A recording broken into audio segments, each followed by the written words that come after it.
Everyone, welcome back again. आज हम क्या पढ़ने वाले हैं? आज हम क्लास 9 में फिजिक्स में वर्क एंड एनर्जी चैप्टर में पोटेंशियल एनर्जी पढ़ने वाले हैं। हमने अपने प्रीवियस लेक्चर्स में kinetic energy, work done related numericals कर लिए। आज हम क्या कर रहे हैं? पोटेंशियल एनर्जी को डिस्कस। पोटेंशियल एनर्जी क्या है? सिंपली अगर आप क्या हो, रेस्ट पे हो, आप लेटे हुए हो, तो भी आपके अंदर एक एनर्जी होगी जिसे हम बोलेंगे पोटेंशियल एनर्जी। ठीक है, अभी क्या कहता है सुनो। It states that energy possessed by a body by the virtue of its position और इट्स ओरिएंटेशन। ओरिएंटेशन मतलब क्या है? ओरिएंटेशन मतलब है शेप और साइज। ठीक है, वो कैसा है, उसका शेप क्या है, उसका साइज क्या है और वो किस पोजीशन में है। ठीक है, ये सब क्या बताता है? पोटेंशियल एनर्जी ज़्यादा होगी, कम होगी, कैसी होगी, ये सब उसका शेप एंड साइज और उसकी पोजीशन डिसाइड करती है। ठीक है, when a body has a certain position it has an energy. अगर किसी बॉडी की क्या कोई सर्टेन पोजीशन है तो उसके अंदर एक एनर्जी होगी जिसे हम बोलेंगे पोटेंशियल एनर्जी। ठीक है, वो उसके शेप, साइज, पोजीशन, इस सब से क्या होगी? रिलेटेड होगी। ठीक है, नाउ एक एग्जांपल देख लेते हैं। जैसे हम धनुष बाण देखते हैं। ठीक है, तो जो धनुष बाण होती है वो दिखने में कैसी होती है? जैसे देखो, जैसे यहाँ पे धनुष बाण होती है तो ये क्या होती है? स्ट्रिंग होती है। आप क्या करते हो? उसको स्ट्रिंग को पीछे को खींचते हो, बैकवर्ड। जब आप इसको ऐसे करते हो तब क्या होता है? तीर आगे को जाती है, राइट। अब जब तीर ऐसे है, ठीक है, नॉर्मल इस पोजीशन में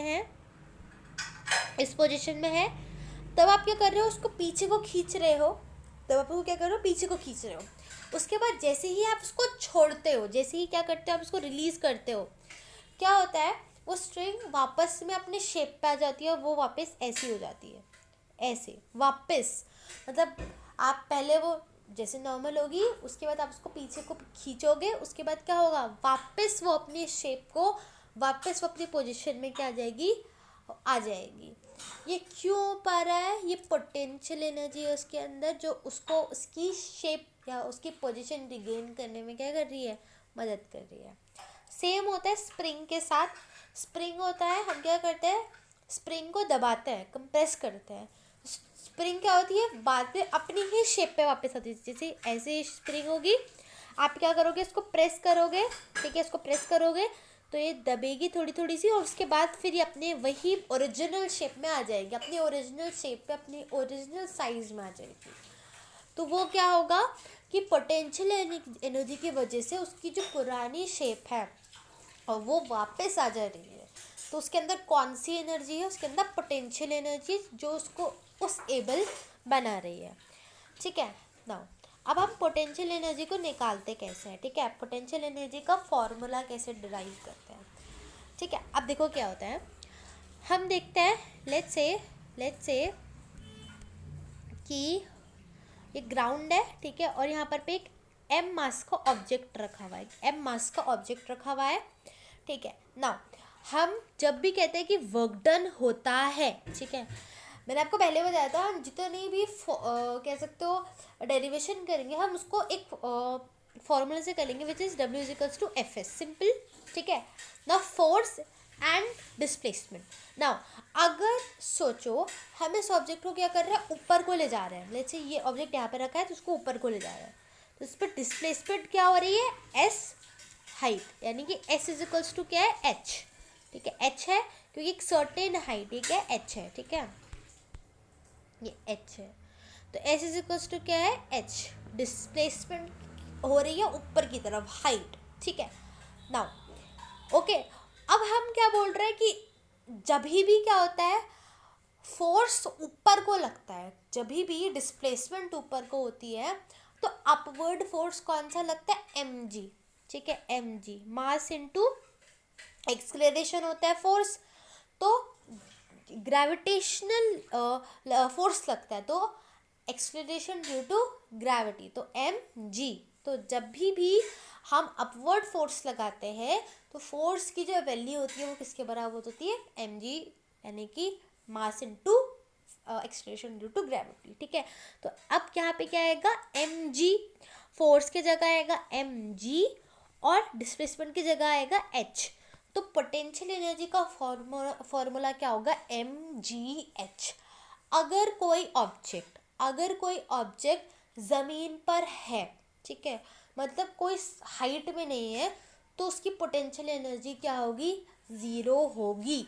क्यों होगी ज़ीरो, क्योंकि हाइट क्या होगी, ज़ीरो, और अगर हाइट ही ज़ीरो हो जाएगी तो पूरी पोटेंशियल एनर्जी क्या हो जाएगी, ज़ीरो हो जाएगी।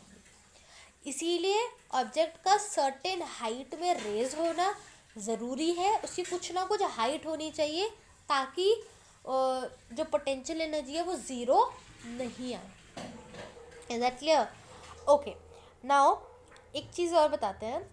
क्या होता है जब भी हम बात करते हैं किसी ऑब्जेक्ट की, लेट्स से ऑब्जेक्ट यहाँ पर है, ठीक है, ये ऑब्जेक्ट क्या है, अच्छा जी, लेट्स से बॉल है, ठीक है, अगर इस बॉल को ऊपर फेंकते हैं, लेट्स से उस बॉल को ऊपर फेंकते हैं तो ये बॉल आ गई यहाँ पर पे सबसे ऊपर आई, तो उस बॉल की जो सबसे ऊपर हाईएस्ट कह सकते हो रीच होगा, जो भी उसका हाईएस्ट मतलब हाईएस्ट गई होगी वो बॉल, वो होगी उसकी हाईएस्ट पोटेंशियल एनर्जी, यानी उस पॉइंट में उसकी हाईएस्ट पोटेंशियल एनर्जी होगी।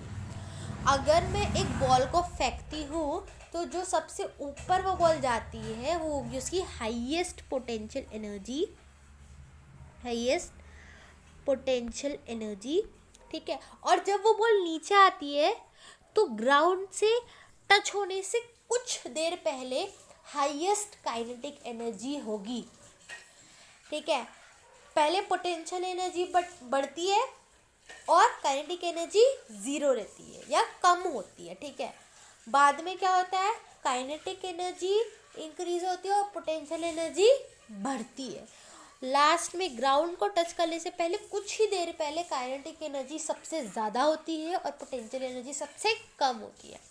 देखिए, जब बॉल अपने हाईएस्ट रीच पे होगी तब सबसे ज़्यादा उससे पोटेंशियल एनर्जी होगी और काइनेटिक एनर्जी कम होगी। ये एक सिंपल सा कंसेप्ट था। वो क्यों होगा, क्योंकि जितनी ज़्यादा हाइट होगी, जितनी ज़्यादा एच होगी, उतना ज़्यादा क्या होगा, पोटेंशियल एनर्जी बढ़ेगा, क्योंकि mgh है। और काइनेटिक एनर्जी क्यों, क्योंकि जितना ज़्यादा वो क्या होगा, जब वो नीचे आ रहा होगा तो उसकी जो स्पीड होगी, उसकी जो वेलोसिटी होगी वो क्या होगी, ज़्यादा होगी, जिसकी वजह से क्या है, काइनेटिक एनर्जी क्या होगा, ज़्यादा होगा जब वो ग्राउंड को टच करने वाला होगा तब। तो इससे रिलेटेड जो भी न्यूमेरिकल्स है वो हम नेक्स्ट सॉल्व करेंगे।